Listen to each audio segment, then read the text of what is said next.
Leo Callaghan. Next we have the government slot and it's Deputy Joe Carey, 7 minutes. Thanks very much. I welcome this opportunity to contribute to the second stage of this really important piece of legislation.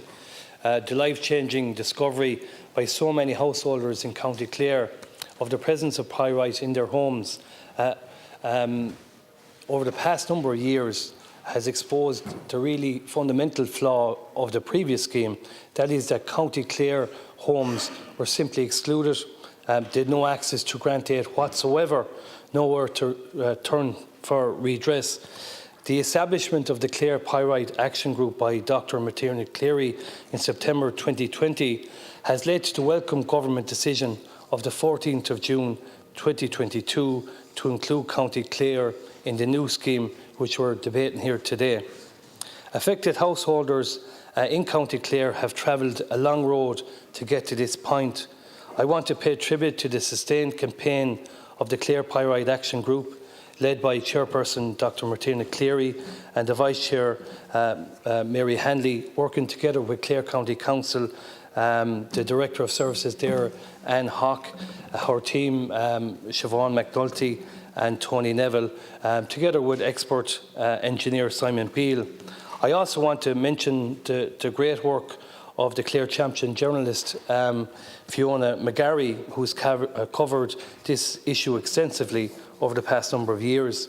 The Clare Pyrite Action Group have identified 1,025 potentially impacted private homes, 17 private housing estates, 5 local authority housing estates and 11 large-scale public and private dwellings. But I strongly believe that this is a conservative estimation and many more affected homeowners will come forward given that County Clare is now eligible for this scheme. The headline aspects of the new bill are welcome, including the increase in the maximum grant available, going up from 275,000 up to 420,000 per dwelling.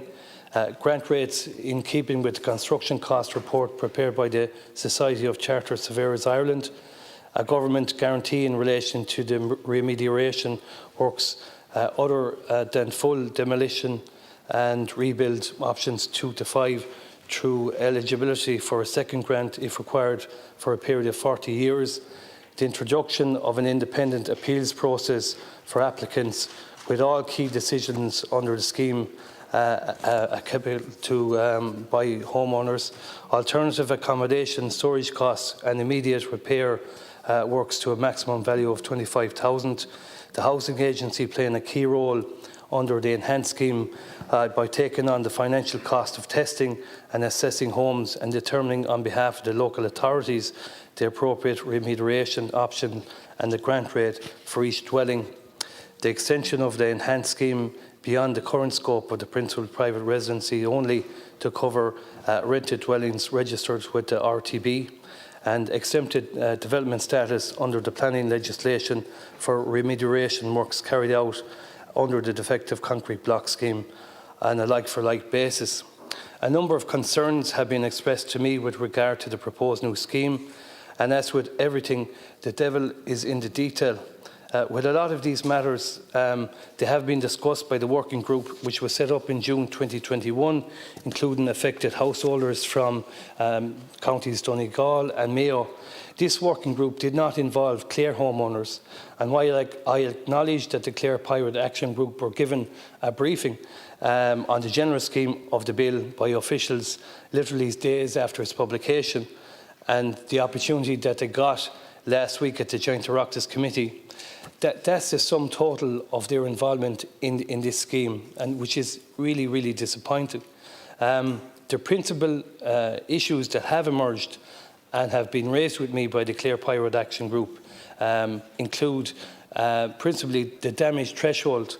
The concern from a Clare perspective is that the proposed visual inspection of a 1.5mm cracks may leave Clare homes behind.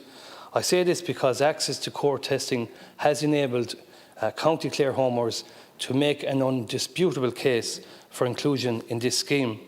The reality is that houses in County Clare might look visually fine, principally because homeowners have maintained or render of their homes. But if a proper assessment were to take place as part of the assessment process, these houses will most certainly be found to be structurally unsound and dangerous. It's important that regulations that will accompany this bill will absolutely recognise this critical point and facilitate homeowners to have the right to appoint their own engineer who will work on their behalf and have access to results. In terms of the SCSI, I believe that any new reports commissioned for calculation of the rates must include County Clare, so there is no delay in having Clare Home enters the scheme and remediation begin as soon as it opens. In relation to the appeals process, the time limitations for this must be extended to at least 90 days to enable homeowners the opportunity to prepare any additional materials as required to prove their case. They must also be allowed to submit additional materials rather than prohibiting them from doing so. This could be, for example, additional independent evaluations of the property or testing. Remediation options must be appropriate for the damage caused by pyrite attack, which also include the issue of foundations.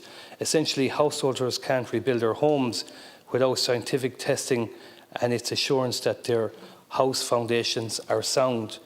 There's also the option in relation to downsizing, which I think needs serious consideration. We also need to pursue with vigour the quarries responsible for this scandal and hold them to account at every opportunity. Minister, I'm asking you to respond to the matters which I've raised here today in your concluding remarks, that where necessary you bring forward amendments to this bill and the accompanying regulations that will be required. I also believe that additional time is clearly required for the Joint Oireachtas Committee on Housing and its members to fully consider this piece of legislation and the amendments that will be put forward. It's important that householders who find themselves with crumbling homes through no fault of their own can now turn to a fit-for-purpose scheme that enables them to rebuild their homes and their lives.